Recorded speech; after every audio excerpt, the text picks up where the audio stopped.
Assalamualaikum warahmatullahi wabarakatuh. Waalaikumsalam warahmatullahi wabarakatuh. Bismillahirrahmanirrahim. Alhamdulillahi rabbil alamin. Wassalatu wassalamu ala ashrafil anbiya'i wal mursalin, Sayyidina wa maulana Muhammadin wa ala alihi wa sahbihi ajma'in, amma ba'du. Saudara-saudara hadirin ma'asyiral muslimin rahimakumullah. Salah satu dari rukun iman yang 6 mengajarkan kepada kita untuk beriman dengan adanya hari akhirat, hari yang dimulai dengan kehancuran alam ini, yang dalam istilah kerennya disebut the last day of the world, di mana air laut tumpah ke darat, planet-planet bertabrakan, gunung meletus, bumi gempa, lalu semua yang bernama hidup mati. Terjadilah kebangkitan setelah mati itu dalam kehidupan yang disebut kehidupan akhirat. Pada kehidupan akhirat itu Allah jelaskan dalam surah Abasa ayat 34, Yauma yafirrul mar'u min akhihi wa ummihi wa abihi wa sahibatihi wa banihi likulli imri'in minhum yauma idzin sya'nun yughnih. Hari di mana setiap orang akan lari dari saudaranya, dari ibunya dan bapaknya, dari istrinya dan anak-anaknya. Setiap orang pada hari itu disibukkan oleh persoalannya sendiri-sendiri, sehingga sangat boleh jadi hari itu orang tua tidak lagi sempat memikirkan anaknya, seorang suami tidak lagi sempat memikirkan istrinya, seorang teman pun tidak akan sempat memikirkan teman. Tiap orang sibuk dengan persoalannya sendiri-sendiri untuk mempertanggungjawabkan kegiatan hidupnya ketika di dunia ini. Dalam keadaan semacam itu, di mana orang disibukkan dengan persoalannya masing-masing, ada 7 golongan manusia yang mereka tenang-tenang saja. Orang lain bingung, mereka kalem. Orang lain kepanasan, mereka mendapat keteduhan. Siapa mereka? Inilah yang akan kita jadikan pembicaraan pada pertemuan kita kali ini. Bersumber dari sebuah hadis di mana bersabda Rasulullah sallallahu alaihi wasallam, Sab'atun yuzilluhumullahu yawma la zilla illa zilluh. Ada 7 golongan manusia, kata beliau, yang di akhirat nanti akan langsung mendapat perlindungan dari Allah. Padahal hari itu tidak ada lagi perlindungan selain perlindungan Allah, sehingga lantaran Allah langsung yang melindungi mereka, maka mereka tidak merasakan lagi kepanasan akhirat, mereka tidak lagi merasakan kebingungan, mereka tidak lagi disibukkan oleh persoalan, lantaran mereka langsung dilindungi oleh Allah subhanahu wa ta'ala. Siapa gerangan yang 7 orang ini? Marilah kita lihat satu persatu dengan harapan mudah-mudahan kita termasuk salah satu di dalamnya. Amin ya rabbal alamin. Manusia pertama yang langsung mendapat perlindungan dari Allah, kata Nabi, imamun adil, pemimpin yang adil. Siapa sih pemimpin itu? Dan apa artinya adil? Saudara hadirin, secara umum yang dinamakan adil ialah at-tawassut bainal amraini. Orang yang pandai mengambil sikap jalan tengah dari dua persoalan yang dihadapinya. Biasanya tidak berat ke kiri, juga tidak berat ke kanan. Itu yang disebut adil. Orang yang tidak hanya sekedar bisa menuntut kewajiban dari seseorang, tapi juga bisa memberikan hak kepada orang itu juga disebut adil. Lalu pemimpin itu siapa? Setiap kita adalah pemimpin. Yang besar kecilnya kepemimpinan kita bergantung kepada apa yang kita pimpin. Dan sudah barang tentu bahwa setiap pemimpin akan dimintakan pertanggungjawaban jawab dari apa yang dipimpinnya.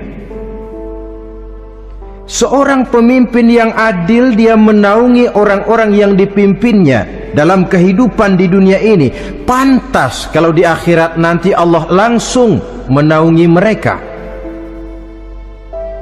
Oleh karena itu, pemimpin merupakan suatu amanah.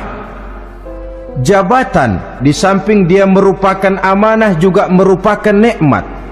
Dan nikmat itu akan bergantung kepada pandai atau tidak kita mensyukurinya. Beberapa contoh dalam sejarah bisa kita lihat. Seorang bernama Umar bin Abdul Aziz, pada saat beliau secara aklamasi dipilih menjadi pemimpin, menjadi presiden, ucapan yang pertama keluar dari mulutnya, inna lillahi wa inna ilaihi raji'un.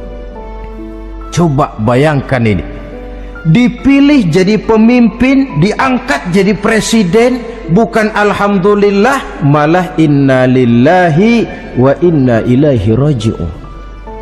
Kenapa? Dia anggap jabatan itu adalah amanah. Menyia-nyiakan amanah berarti khianat, dan khianat ini adalah dosa besar. Pantaslah kalau Allah Subhanahu wa ta'ala memperingatkan, nikmat bisa saja berubah menjadi azab kalau kita tidak pandai mensyukurinya. La in syakartum la azidannakum wa la in kafartum inna azabi lasyadid. Kalau kamu pandai bersyukur, aku tambah nikmatku. Tapi kalau kamu tidak pandai bersyukur, kamu ingkar, kamu lupakan nikmat Allah, awas, azabku amat pedih, kata Allah. Jadi berdasarkan logika dari ayat ini bisa kita katakan, orang kaya, ada orang kaya nggak di sini? Ya.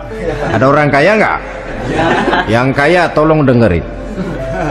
Orang kaya itu bisa masuk surga karena hartanya, pun orang kaya banyak yang masuk neraka juga gara-gara hartanya. Tergantung syukur apa tidak syukur. Orang alim, ada yang alim di sini? Ada. Tolong dengerin orang alim, yang ustadz, yang kiai. Orang alim bisa saja masuk surga karena ilmunya, dan orang alim pun bisa masuk neraka karena ilmunya. Pejabat, ada pejabat? Banyak. Pejabat itu bisa masuk surga karena jabatannya, pun pejabat itu bisa masuk neraka karena jabatannya, bergantung syukur apa tidak. Kalau ada orang kaya, hartanya didapat dari jalan yang halal, berusaha menurut yang disyariatkan oleh Allah, lalu hartanya itu tidak cuma untuk ditumpuk 7 turunan, namun juga berfungsi sosial. Dia bantu pembangunan masjid, dia makmurkan majelis taklim, dia santuni yatim piatu. Orang kaya macam itu dengan hartanya, insya Allah bisa sampai ke surga. Tapi kalau ada orang kaya, hartanya didapat dari segala macam cara, asal harta tercapai segala cara halal, perlu jilat atas, perlu injak bawah, perlu sikut kiri kanan, Setelah dapat harta lalu pelitnya 17 setan. Tidak mau zakat, infak, apatah lagi sodako. Orang kaya macam itu dengan hartanya bisa masuk neraka. Na'udzubillah min. Ada orang alim, dengan ilmunya dia bimbing umat. Dia katakan yang halal itu halal, yang haram itu haram. Dia katakan yang hak itu adalah hak, yang batil adalah batil. Dia tidak peduli apapun resikonya. Orang alim semacam itu dengan ilmunya bisa sampai ke surga. Tapi kalau ada orang alim dengan ilmunya dia malah membodoh-bodohi orang yang memang sudah bodoh. Yang halal dibilang haram, yang haram dibikin remeng-remeng. Menjadi penjilat ke sana kemari. Orang alim semacam itu bisa masuk neraka karena ilmunya. Begitu juga pejabat, pemimpin. Kalau dengan jabatannya sebagai pemimpin dia berlaku adil, menaungi rakyatnya. Orang besar salah dihukum, orang kecil salah juga dihukum. Tidak hanya pandai menuntut kewajiban tapi juga pandai memberikan hak. Pemimpin yang adil semacam ini mensyukuri nikmatnya jabatannya, dia bisa sampai ke surga karena jabatannya. Tapi kalau dengan jabatannya dia berlaku sewenang-wenang, yang besar salah didiamkan, yang kecil salah segera ditegakkan hukum, hanya pandai menuntut kewajiban dari rakyatnya tapi tidak pandai memberikan hak, maka pemimpin semacam ini lantaran tidak pandai mensyukuri nikmat, bisa saja nikmat itu berubah menjadi azab. Oleh karena itu saudara-saudara, pemimpin menaungi rakyat, pantas kalau di akhirat nanti Allah langsung menaungi beliau. Siapa pemimpin? Tiap kita. Bapak pemimpin di rumah tangganya, ibu pemimpin bagi anak-anaknya, Pak Lurah memimpin di kelurahannya, Pak Camat memimpin di kecamatannya, pemuda pemimpin bagi dirinya sendiri. Akan dimintakan pertanggungan jawab. Kalian para remaja yang hadir di sini memimpin dirimu sendiri. Kau akan ditanya, tanganmu kau lebih banyak gunakan buat apa?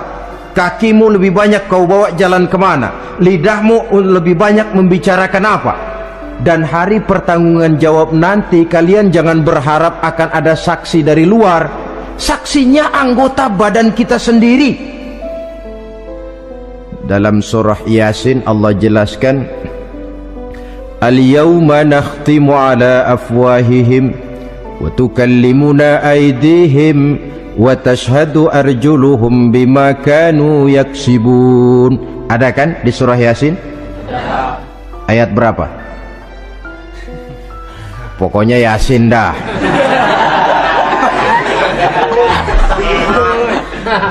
Daripada repot-repot, pokoknya Yasin gitu aja biar urusan lancar. Al-yawma nakhtimu ala afwahihim, pada hari itu kami kunci mulut mereka. Jadi tidak pandai lagi mulut ini bicara. Wa tukallimuna aydihim, tangan-tangan mereka yang akan bicara kepada kami. Wa tashhadu arjuluhum, kaki mereka akan memberikan kesaksian bima kanu yaksibun, terhadap apa saja yang telah pernah mereka lakukan dalam kehidupan di dunia ini. Hari pertanggungan jawab. Oleh karena itu kalau kita memimpin diri sendiri, berlakulah adil kepada diri sendiri. Nah, lalu masalahnya memang kita mesti adil kepada siapa saja sih? Ada 3 hal pokok yang kita harus berlaku adil. Pertama, adil kepada Allah. Yang kedua, adil kepada sesama makhluk. Dan yang ketiga, adil kepada diri sendiri. Adil kepada Allah artinya apa? Mendahulukan hak Allah daripada kepentingan pribadi. Kalau sudah datang waktu sholat asar misalnya, walaupun sedang enaknya latihan voli, berhentilah dulu sebentar. Sholat kita adil kepada Allah. Adil kenapa? Dalam contohnya dengan sholat misalnya, sholat itu kan sehari semalam 5 waktu yang wajib. Betul apa betul? Betul. 5 waktu. Lah sholat itu, kalau sholat bagus taruhlah 7 menit. Kalau sholatnya itu kilat 4 menit. Ada lagi yang kilat khusus,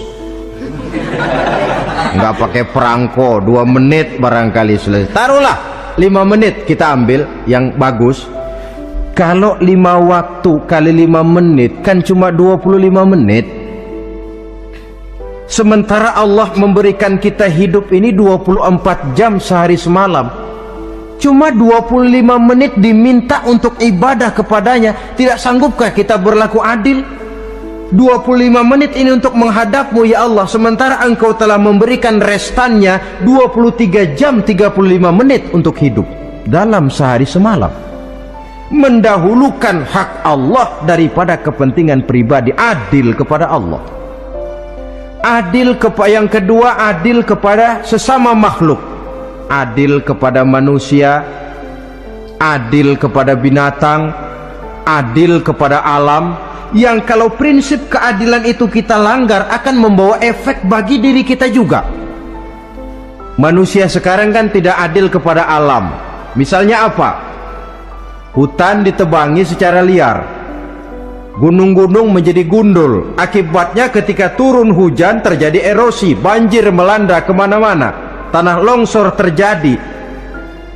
Akibatnya terkena manusia juga kalau mereka sudah tidak menjaga keseimbangan alam ini. Adil kepada orang lain, apakah itu namanya tetangga, teman, keluarga. Dan yang ketiga, adil kepada diri sendiri. Bagaimana pengertiannya? Mata ini punya hak untuk tidur, begadang terus tiap malam, tidak adil kepada mata. Nah, ini yang ketawanya paling kencang pasti tukang begadang ini.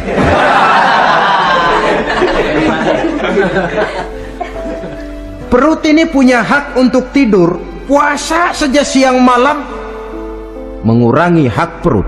Adil kepada diri sendiri.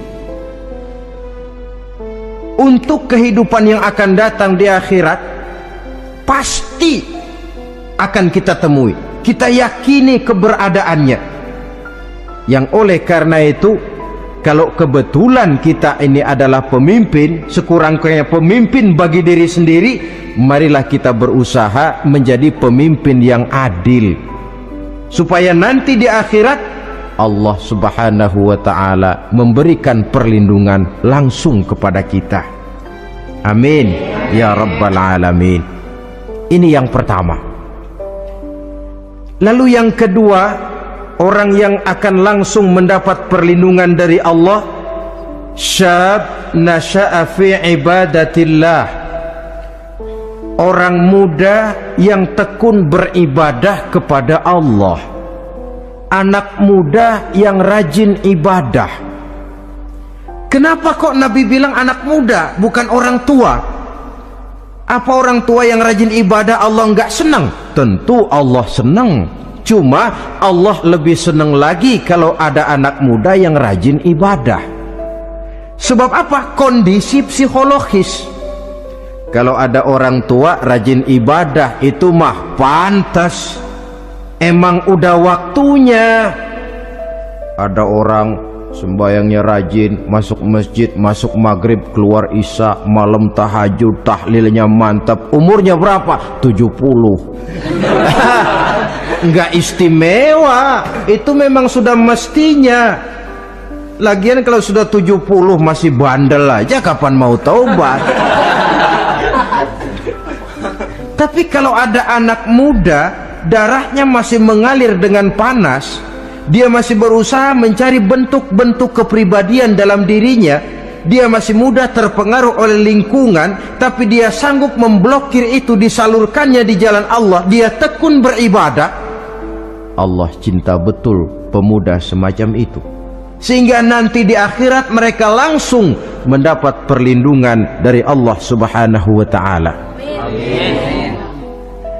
Selalu pembangunan yang mengarah kepada modernisasi diikuti dengan proses pergeseran nilai.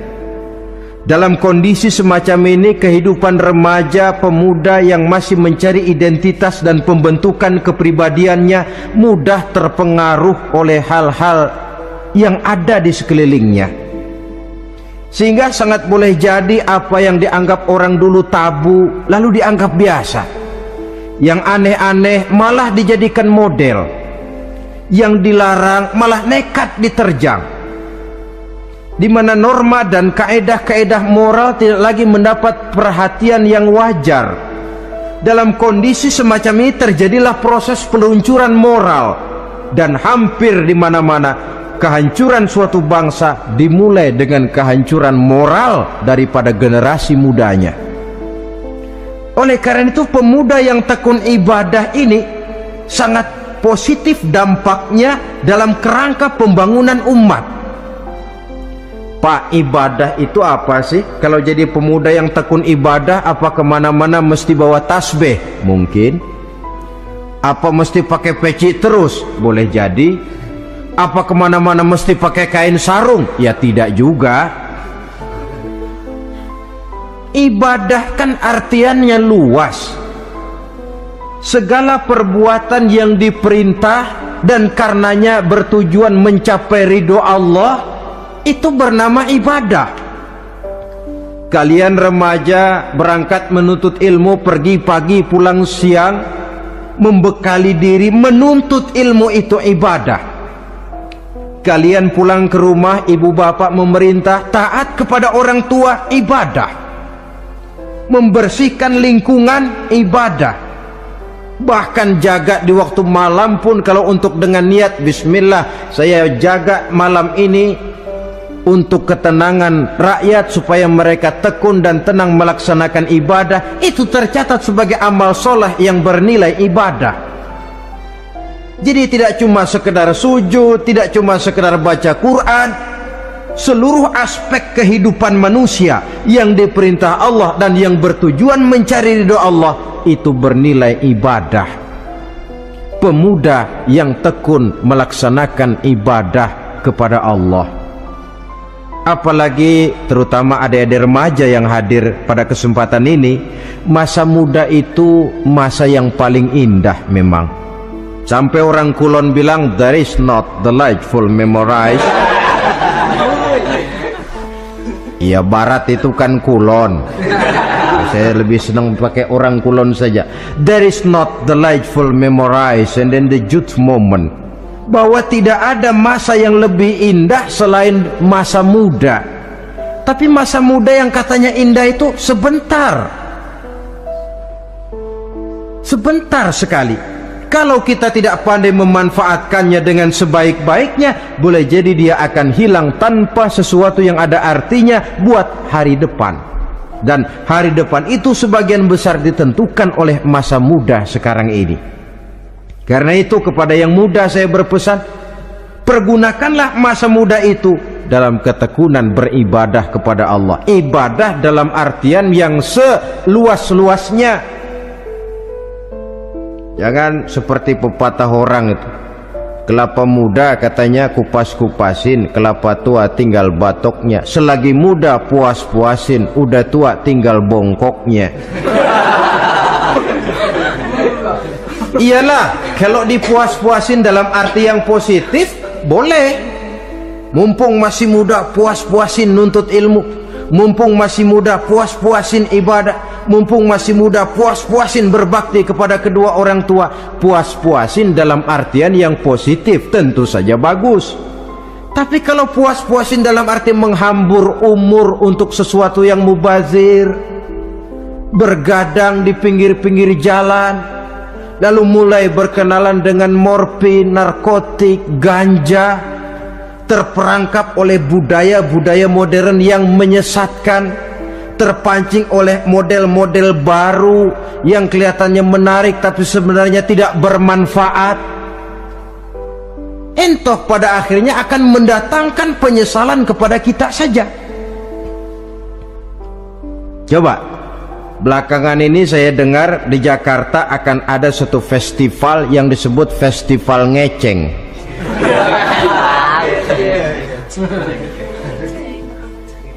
Ngeceng ini kalau bahasa gampangnya nampang.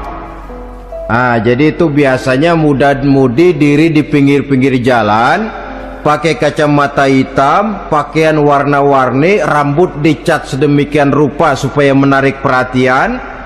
Mereka diri di pinggir-pinggir jalan, nampang, istilah ngepopnya ngeceng katanya. Ini mau diadakan festival. Secara langsung atau tidak, festival ini kan mempopulerkan ngeceng jadinya. Yang tadinya orang awam gak kenal, lantaran diangkat ke permukaan jadi terkenal. Kalau sudah terkenal lalu jadi mode. Kalau sudah jadi mode, latahan. Boleh jadi nanti akhirnya ngeceng masuk desa. Bukan cuma sekedar ABRI masuk desa, bukan cuma sekedar koran masuk desa, ngeceng pun bisa saja masuk desa. Banyak saluran-saluran positif yang sesuai dengan kreativitas jiwa remaja, ketimbang mengadakan sesuatu yang tidak ada manfaatnya, ketimbang menghabiskan umur untuk sesuatu urusan yang mubazir. Sedangkan umur bukan jatah gratis tanpa batas waktu, ada pertanggungan jawab. Umurmu kau habiskan di mana, masa mudamu kau selesaikan di mana, itu akan dimintakan pertanggungan jawab. Nah, pemuda yang tekun ibadah kepada Allah, dampak positifnya apa? Dia punya sandaran vertikal kepada Allah. Jiwanya besar, jiwanya mandiri. Dan ini yang kita perlukan, pemuda yang siap jadi pelopor, bukan pengekor. Pemuda yang sanggup mandiri dan bukan membanggakan keturunan leluhurnya. Kata pepatah, wa khairun nasi zu syarafin qadimin aqama li nafsihi syarafan jadida wa syarrun nasi zu khumulin idza fakhartahum zakarul jaduda. Generasi yang baik adalah generasi yang punya kejayaan masa lalu, dan buat mereka sendiri mereka mampu mendirikan kejayaan yang baru. Artinya nenek moyangnya memang orang-orang terhormat, tapi dia mampu mandiri mendirikan kehormatan itu bagi pribadinya. Sebaliknya, generasi yang paling jelek adalah generasi pemalas, yang kalau orang lain kelihatan lebih hebat, dia sebut-sebut nenek moyangnya. Lu sih belum apa-apa, bapak gua dong, bapak gua katanya. Lu sih belum apa-apa, om saya dong, tante saya dong. Kerjanya cuma membangga-banggakan leluhur, dia sendiri tidak ada apa-apanya. Ini generasi yang paling jelek. Kalau orang kelihatan lebih hebat, dia sebut leluhurnya, sementara dia sendiri nol nilainya, tanpa ditunjang oleh fasilitas leluhurnya. Pasukan pemuda mandiri macam ini yang kita perlu, bukan sekedar pasukan pemuda oke bos, kulunuwun, yes sir, yes man, kumaha juragan wae.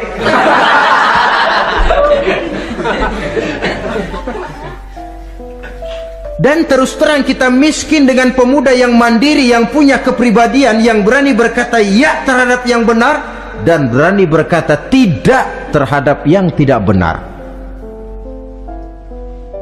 Dari mana ini didapat? Sandaran vertikal dalam bentuk ibadah kepada Allah akan memantapkan jiwa, membersihkan hati, sehingga dia akan berfungsi seperti radar. Sandaran vertikalnya cuma kepada Allah. Inilah dampak positifnya. Karena itu, tentu saja kita berharap sekurang-kurangnya pemuda-pemudi yang hadir pada kesempatan ini menjadilah pemuda-pemudi yang tekun beribadah kepada Allah. Amin. Amin. Nah, baiklah ya, itu tadi yang kedua.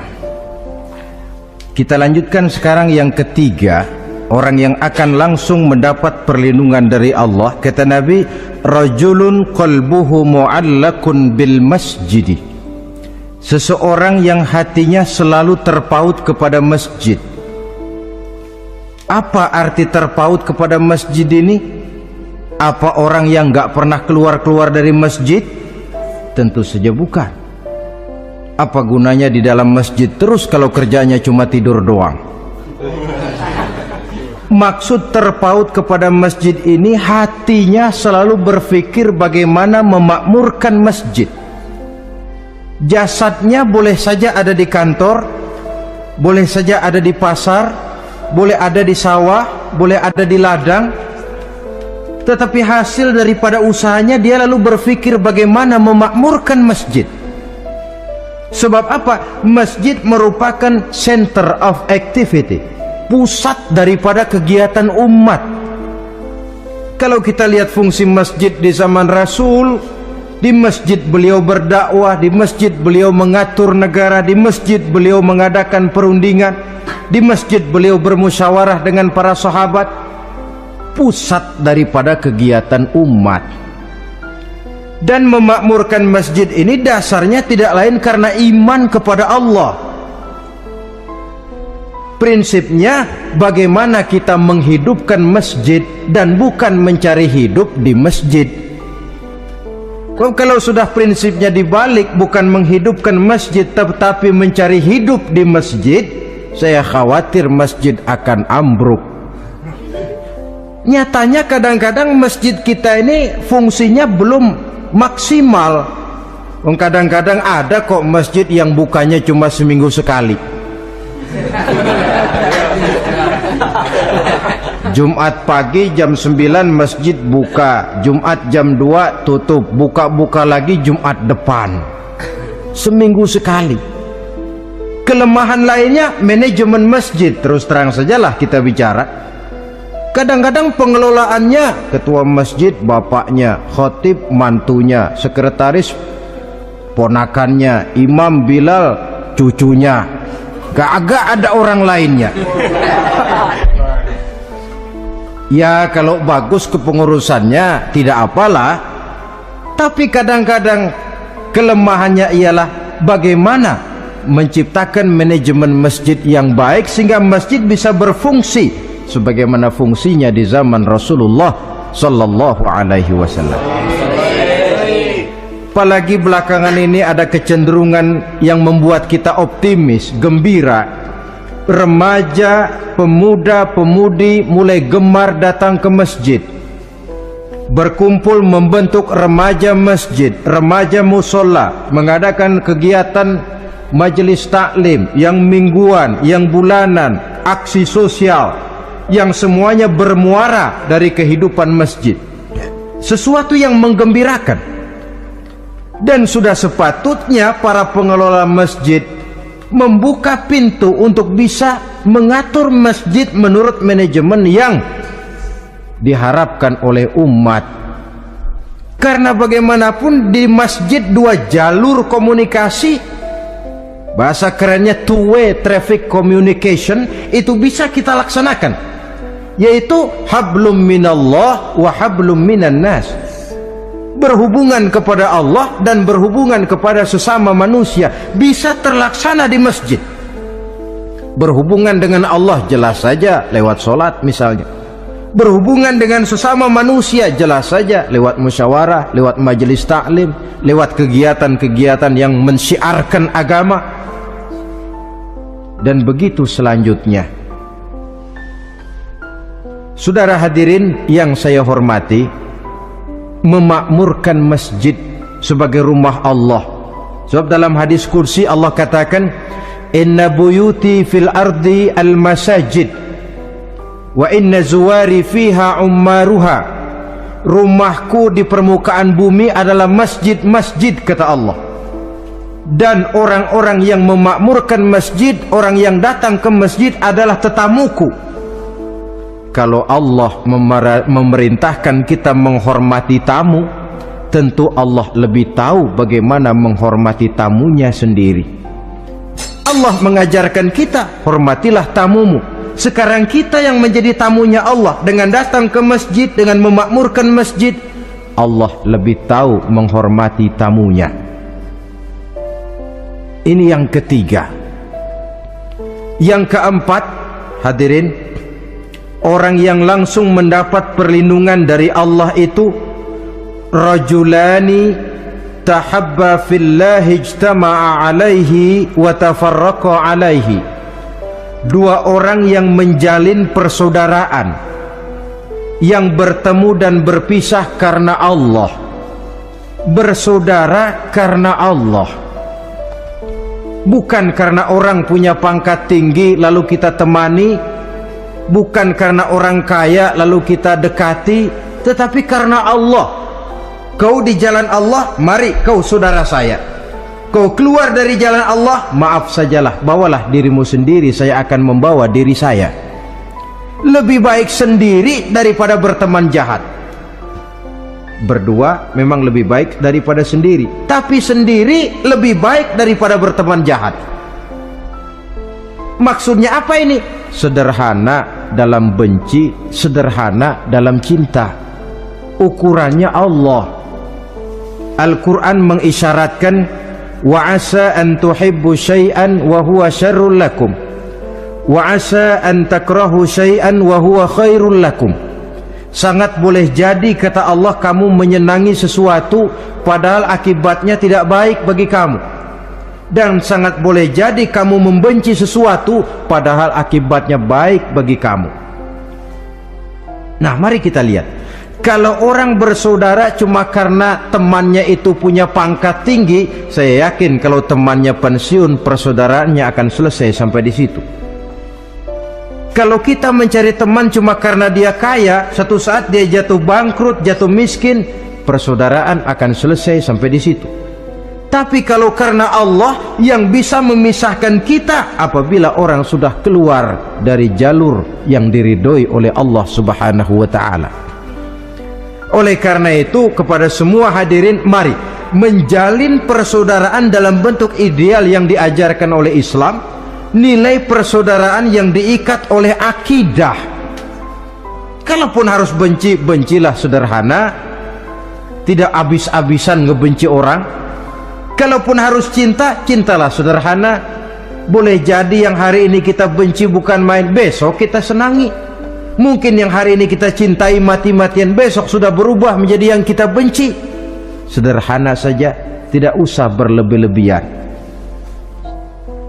Kalau nilai persaudaraan yang diajarkan ini bisa kita wujudkan, persaudaraan yang diikat dengan nilai akidah, maka dari persaudaraan semacam itu insya Allah kita bisa berbuat banyak untuk kepentingan diri, keluarga, masyarakat kita pada umumnya.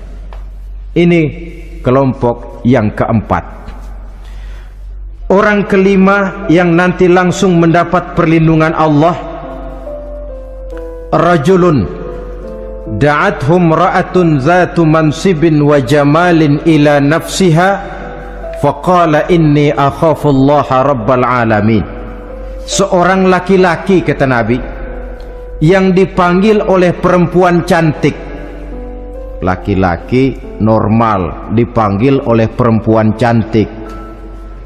Untuk apa? Diajak melakukan perbuatan yang negatif. Tidak ada orang yang tahu, tempatnya sepi. Apa yang terjadi? Orang ini berkata, inni akhafullaha rabbal alamin. Maaf saja, saya takut kepada Allah. Orang yang bermoral nanti di akhirat langsung dilindungi oleh Allah, tidak mudah jatuh oleh bujuk rayu, tidak mudah terpesona oleh wajah-wajah yang menggiurkan.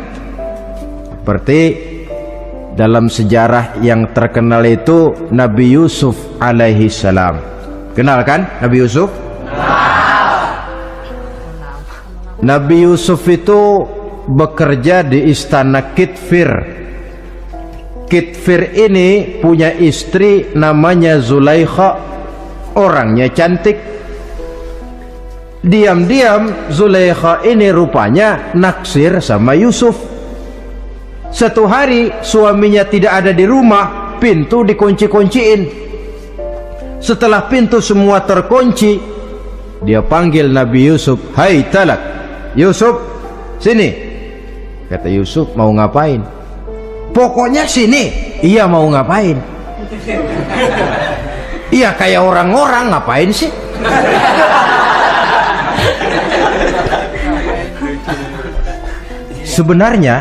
Sebenarnya ini Zulaikha senang kepada Yusuf, Yusuf pun demikian.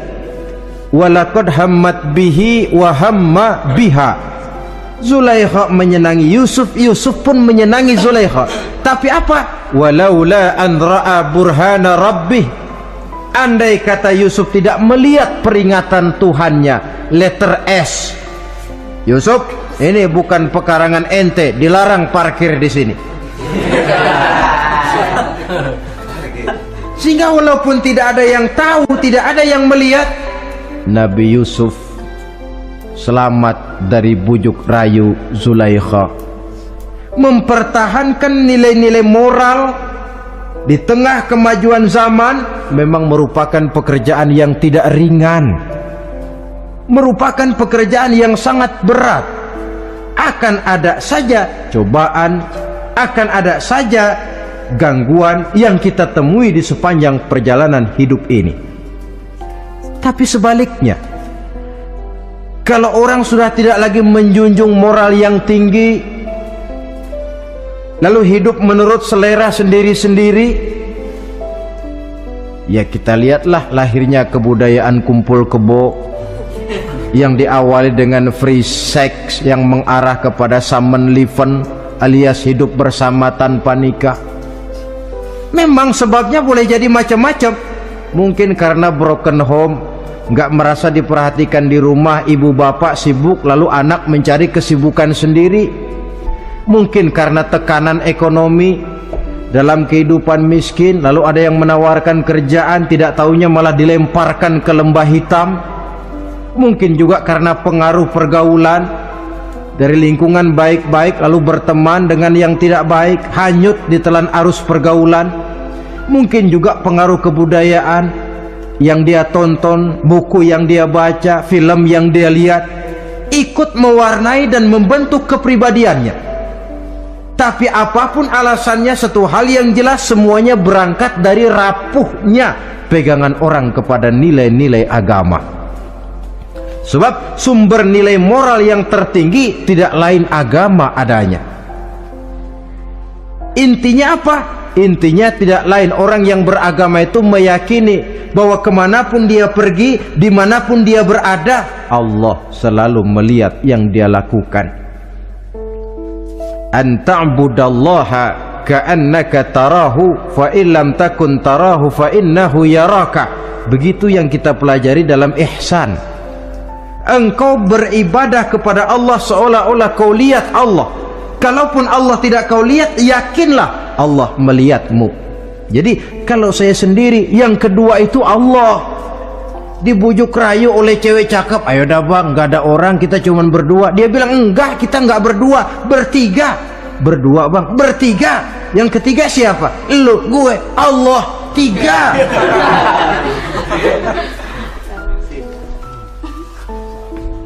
Di kantor mau korupsi, dia kasak kusuk, gerasak gerusuk, cari apa yang seharusnya menjadi hak orang lain. Tidak ada yang lihat. Tapi dia tidak sendiri, saya berdua. Yang kedua, Allah. Merasakan kehadiran Allah dekat dalam hidup. Nilai moral semacam ini menyelamatkan masyarakat. Pantas kalau orang semacam ini di akhirat nanti langsung mendapat perlindungan dari Allah Subhanahu wa ta'ala. Karena itu terutama adik-adik remaja yang hadir, sebenarnya yang paling mahal dalam hidupmu adalah harga dirimu. Kalau itu sudah terjual dan tergadai, apalagi yang bisa kau banggakan dalam hidup ini? Titel yang berenteng barangkali, harta yang banyak, mobil yang serba berkilat barangkali. Tidak akan banyak manfaatnya kalau sudah dimulai dengan kehancuran daripada harga diri.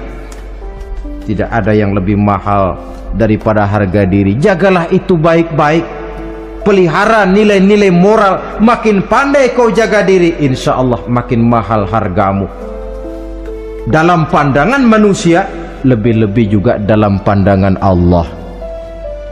Pantas kalau pepatah bilang innamal umamul akhlaqu ma baqiyat fa in zahabathum akhlaquhum zahabu. Suatu bangsa akan tegak kalau dia masih punya nilai moral. Bila hancur moral itu, hancur jugalah ketegakan daripada bangsa itu sendiri.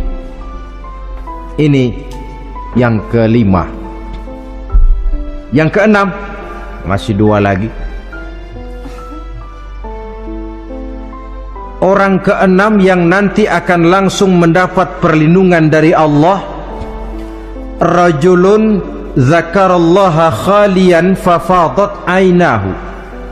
Seseorang yang mengingat Allah dalam kesunyian, lalu berlinang air matanya.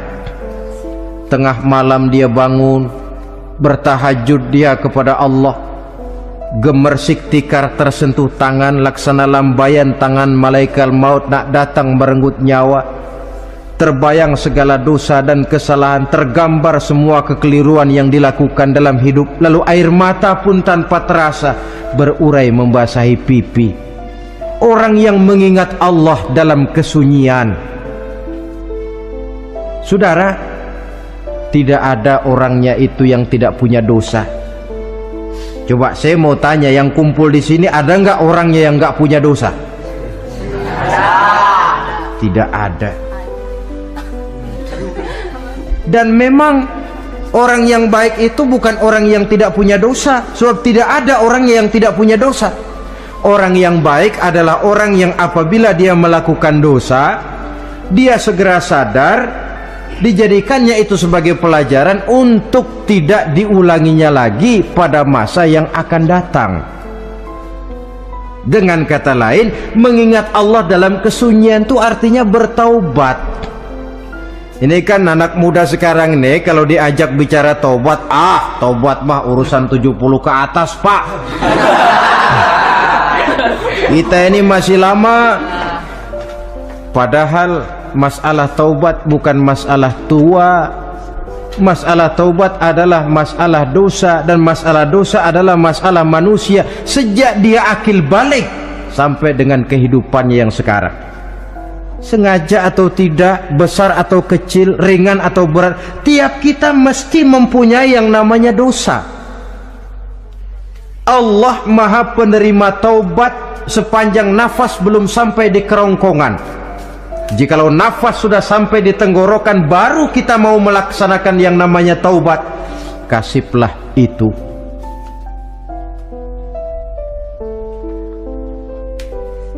Para ulama mengatakan, la saghair ma'al istimrar wala kabair ma'al istighfar. Tidak ada dosa kecil kalau ditumpuk terus, dan tidak ada dosa besar kalau diikuti dengan istighfar, permohonan ampun kepada Allah.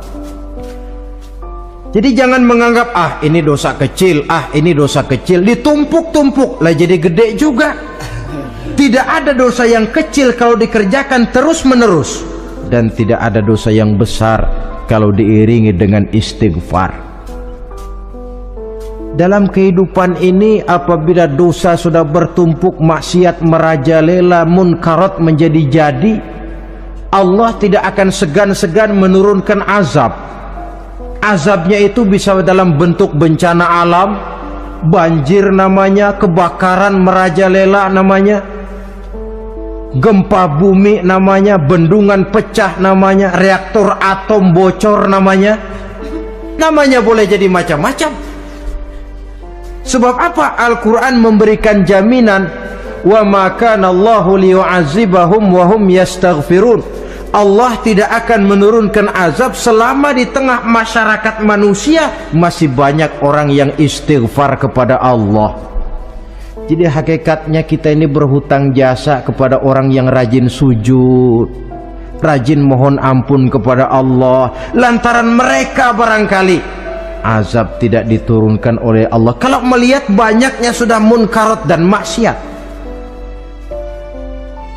Mengingat Allah dalam kesunyian, tengah malam, waktu yang mustajabah, terutama sepertiga malam yang akhir, situasinya lain. Nggak percaya boleh coba lah, nyoba kan nggak bayar.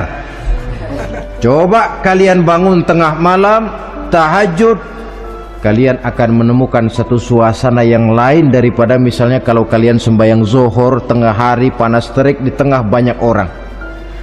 Hati bergetar, segala kekeliruan yang pernah kita kerjakan lalu terbayang, dan air mata tanpa terasa, tanpa diundang bahkan berurai membasahi pipi. Ya Allah, alangkah nikmatnya suasana macam itu, menciptakan perasaan dekat dengan Allah, terwujud kedamaian batin. Dan ini yang banyak dicari orang sekarang, yang kadang-kadang karena terlalu ingin mencari kedamaian lalu keliru jalan, yang bertapa di gua-gua katanya nyepi dari kehidupan manusia, memencilkan diri dengan cara-cara yang mereka atur sendiri.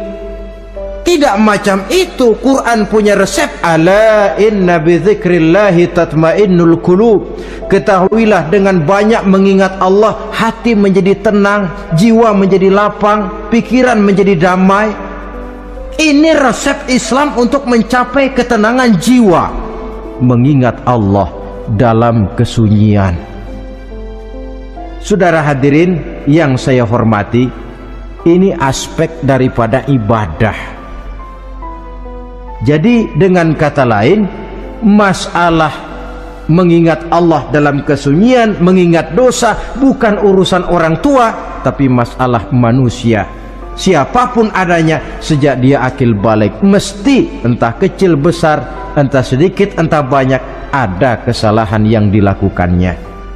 Karena itu, kalau kita masih diberikan kesempatan untuk hidup, artinya Allah masih memberikan kesempatan kepada kita untuk memperbaiki diri. Nanti kalau sudah sangkakala ditiup, alam hancur seperti yang saya jelaskan di awal tadi, sudah tidak sempat lagi, yang tinggal menyesal. Ada yang meratap lalu berkata, ya laitani kuntu turaba. Dalam Quran, aduh, andai kata kita bisa balik jadi tanah aja dah dulunya, jangan jadi orang. Kalau dulu kita tetap jadi tanah mah nggak tanggung jawab apa-apa. Dijadiin orang sekarang mesti tanggung jawab. Bagaimana ini? Bingung. Ada yang berkata, ma aghna anni maliyah halka anni sultaniyah. Ternyata harta yang saya bangga-banggakan tidak bawa manfaat hari ini. Ternyata jabatan yang pernah saya duduki malah merusak saya hari ini. Tinggal lagi penyesalan karena kelalaian memanfaatkan waktu hidup dalam kehidupan di dunia ini. Karena itu, pandai-pandailah membagi orientasi. Ada saatnya kita sibuk tenggelam dalam berbagai urusan dunia, lain saat tenggelam dalam kefanaan dan kesunyian, membekali diri untuk kehidupan akhirat nanti. Sebentar meninggalkan dunia, rekes kepada Allah, mi'raj, naik menghadap Allah, supaya terwujud keseimbangan untuk mencapai fid dunya hasanah wa fil akhirati hasanah, kebahagiaan dan kebaikan di dunia maupun di akhirat nanti. Inilah golongan yang keenam, orang yang langsung mendapat perlindungan Allah, yang mengingat Allah dalam kesunyian. Yang ketujuh, yang terakhir, orang yang langsung mendapat perlindungan dari Allah di akhirat nanti, rajulun tasaddaqa bi sadaqatin fa akhfaha hatta la ta'lama shimaluhu ma tunfiqu yaminuhu. Seseorang yang bersedekah lalu dia ikhlas dengan sedekahnya sehingga tangan kirinya tidak tahu apa yang diberikan oleh tangan kanannya. Orang yang pemurah, orang yang menyadari bahwa apapun yang dia punya dalam hidup ini cuma sekedar titipan. Fungsinya lalu seperti keran, menyimpan air tapi untuk disalurkan lagi kepada orang yang memang memerlukannya. Alangkah nikmatnya kalau Allah memberikan kepercayaan kepada kita untuk menjadi penyalur, distributor rezeki.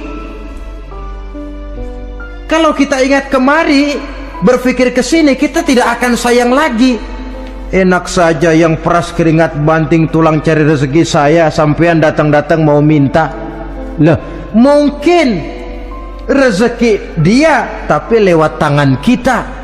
Satu kehormatan dari Allah kalau kita dijadikan seperti keran, menyimpan air, tapi tidak untuk dirinya sendiri, disalurkannya kepada orang-orang yang memang memerlukannya.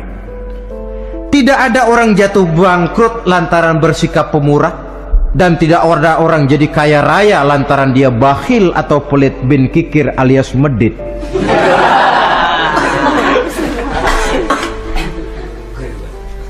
Dalam kitab Riyadhus Shalihin kita baca tiap pagi ke alam ini turun 2 malaikat.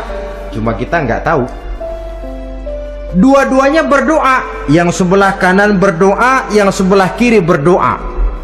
Kata yang sebelah kanan doanya tiap pagi ini. Kata yang malaikat yang satu dia berdoa, Allahumma a'ti munfiqan khalafa.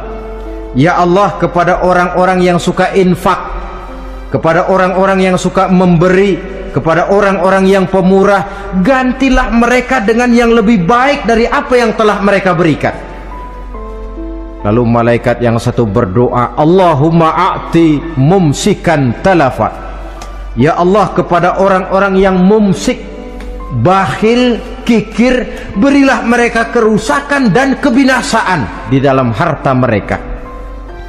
Maka lihat sajalah, orang kaya tapi pelit, ada saja jalan yang kira-kira duitnya bakalan jadi keluar dan gak ada pahalanya. Apa kena musibah lalu berobat sekian juta, apa kemalingan, apa ditipu orang, ada saja cara duitnya keluar yang gak ada pahalanya. Inilah prinsipnya. Allah mencintai orang pemurah. Dalam hadis qudsi, uhibbu ahlas sakha wa hubbi lil faqiri sakhi asyad. Aku cinta kepada orang yang pemurah, tapi aku lebih cinta kepada orang miskin yang pemurah.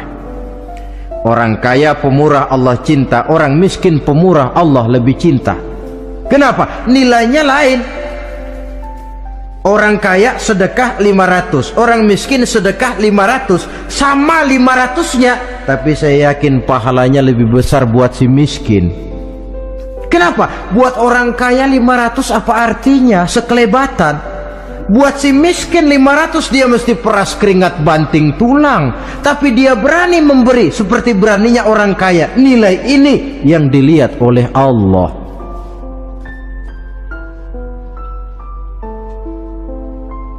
Islam mengakui hak milik pribadi, tapi harus berfungsi sosial. Di dalam harta yang kita miliki itu ada haknya masjid, ada haknya yatim, ada haknya madrasah. Dan Allah subhanahu wa ta'ala bisa, saya katakan di awal tadi, merubah nikmat menjadi azab kalau kita tidak pandai mensyukurinya. Bersyukur kalau diberikan harta artinya mempergunakan harta itu sesuai dengan kehendak yang memberinya. Allah memberikan harta kepada kita. Apa yang Allah kehendaki? Supaya harta itu berfungsi sosial.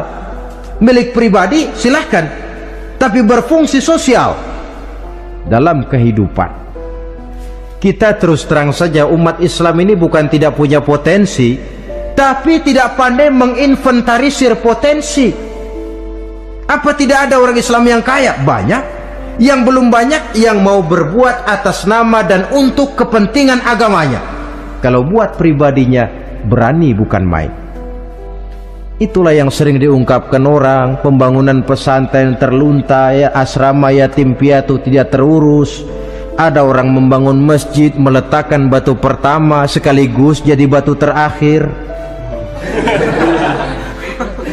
Setelah itu la yamutu wa la yahya, mau dibilang hidup tidak kelihatan geraknya, mau dibilang mati pun tidak ketahuan kuburannya. Kurangnya kesadaran akan arti amanah dan titipan dari Allah. Lahirlah korun-korun abad 20. Kalian tahu sejarah korun? Saking kayanya korun, kunci gudang hartanya itu saja onta yang bawa. Itu baru kunci itu, onta yang bawa. Ketika orang tanya, anna laka hadza ya korun, hartamu begini banyak dari mana kau dapat korun? Ya saya usaha, tidak ada hubungannya sama Tuhan katanya. Apa yang terjadi? Lantaran kekurang ajarannya melupakan nikmat. Qarun dan seluruh harta bendanya ditenggelamkan Allah oleh gempa bumi. Makanya orang sekarang kalau dia macul ketemu harta, apa katanya? Gue dapat harta karun. Peninggalan si Qarun itu barangkali dahulunya. Saudara-saudara, oleh karena itu, kalau kita oleh Allah diberikan amanah berupa harta, pandailah bersyukur dan jadilah orang yang ikhlas dalam bersedekah. Nah, inilah pertemuan kita pada kali ini. Walaupun singkat, mudah-mudahan sekali lagi kita termasuk salah satu di antara 7 golongan yang di akhirat nanti langsung mendapat perlindungan dari Allah. Terima kasih banyak atas segala perhatian. Mohon maaf atas segala kekurangan. Usikum wa nafsi bitaqwallah. Wassalamualaikum warahmatullahi wabarakatuh.